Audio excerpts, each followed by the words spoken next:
மாவட்ட செயலாளர் தர்மசெல்வன் IPS IAS அதிகாரிகளை மிரட்டுகிறார் என்று பார்க்காதீர்கள். உண்மையை உடைத்து விட்டார். எப்படி என்று அவர் பேசிய பின்பு பார்ப்போம். யாராவது ரெக்கார்ட் பண்ணி நாளைக்கு போட்டுறாதீங்க. ஒரே அதிகாரி கூட நான் சொல்றது கேட்கலாம், அந்த அதிகாரி இருக்க மாட்டான். இதுல யாரும் தலையிட முடியாது. நீங்க நினைக்கிற ஆளுங்கெல்லாம் சொல்லி அந்த ஆளுங்களை மாற்ற முடியாது. நான் லெட்டர் வச்சாதான் மாற்ற முடியும். அதை நீங்க உணர்ந்துக்கணும். சரிங்களா? கலெக்டர் நான் சொல்றதா கேட்கணும், SP நான் சொல்றதா கேட்கணும், கீழேங்கிற அத்தனை நிர்வாகம் நான் சொல்றதா கேட்கணும். கேட்கலன்னா அவங்க இருக்க மாட்டாங்க. இதை நான் செய்வேன். எந்த அதிகாரியும் அப்படி இப்படி கேம் ஆடுறதுக்கு இடமே கிடையாது. எவனும் கேம் ஆட முடியாது. கேம் ஆடினா முடிஞ்சு அவன் கதை. சரியா? எனக்கு என்ன தலைவர் சொல்லிருக்காரு எனக்கு தெரியும். நீ சொல்றதுக்கு அங்க அதிகாரிகளா இருந்தாலும் சரி, யாராக இருந்தாலும் சரி, கேட்கலாம். உங்க லெட்டர் பேர்ல எனக்கு லெட்டர் கொடுன்னு சொல்லிக்கிறாரு. சரியா? கலெக்டர் உட்பட நான் சொல்றேன். அதுக்கு மேல நான் கீழே நான் பேச விரும்பல. நீங்க இதுக்கு முன்னே எப்படி நடத்து பிடிஓவா, அந்த பிடி ஆப்ஸ்ல A to Z எதுவா இருந்தாலும் எனக்கு தெரியணும், ஒண்டிச்சலாரு தெரியணும். அப்படிதான் நடக்கும். இதுல யாரும் உள்ள புகுந்து குறுசாலாம் ஓட்ட முடியாது. நம்ம பொறுப்பு அமைச்சர்கிட்ட இதுக்கு முன்னே அவர் எப்படி பண்ணியிருந்தாரு பிடிச்சாருலாம் எனக்கு தெரியாது. நான் தெளிவா சொல்லிடுவேன் அவர்கிட்டயும். வணக்கம் அனைவருக்கும். தர்மபுரி திமுக மாவட்ட செயலாளர் தர்மசெல்வன் பேசியதை கேட்டிருப்பீர்கள். அதில் ஒன்றும் புதுமை இல்லை, உண்மையை சொல்லியிருக்காரு, அவ்வளவுதான்.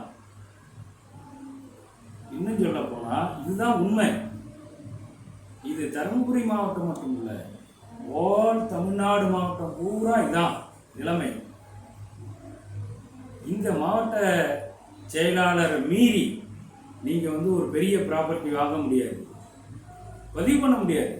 பதிவு பண்ணா நேரா இங்கே தான் வரும்.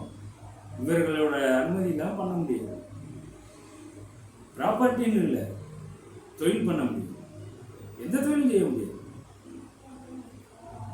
இதுதான் இப்போ நடைமுறை உண்மை. பார்த்தீங்கன்னா மாநிலத்தில் முதல்வர் MK ஸ்டாலின், மாவட்டத்தில் இது மாதிரி நிறையா மாவட்ட செயலாளர்கள் எல்லாமே முதல்வர், இதுக்கு மேலே மண்டல முதல்வர். இவர்கள் எல்லாம் கண்குத்தி பாம்புவர். திமுகவுக்கு யார் எதிர்ப்பு வேலை செய்யறா, யார் பிசினஸ்ல முன்னேறா, இவர்கள் கண்காணித்து அமுக்க வேண்டிய வேலை தான்.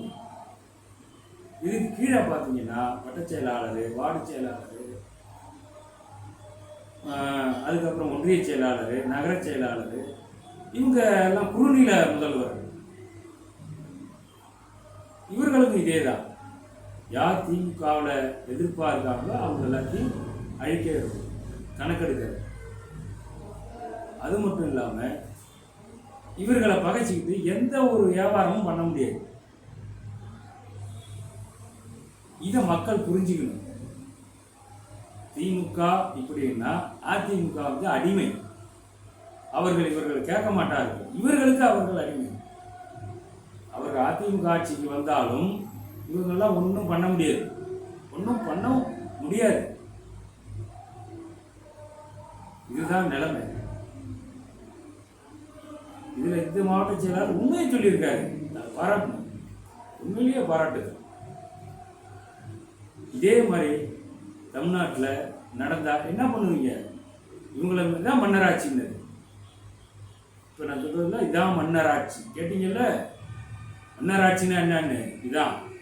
திமுகவை பகைச்சிக்கிட்டு நீ வியாபாரமே பண்ண முடியாது, வியாபாரமே பண்ண முடியாது, எந்த தொழிலும் பண்ண முடியாது, நிம்மதியாக இருக்க முடியாது. இதுக்கு பேர் தான் மன்னராட்சி. சிறு குறு நில மன்னர்களின் ஆட்சி. புரிந்து கொள்ளுங்கள். நன்றி, வணக்கம்.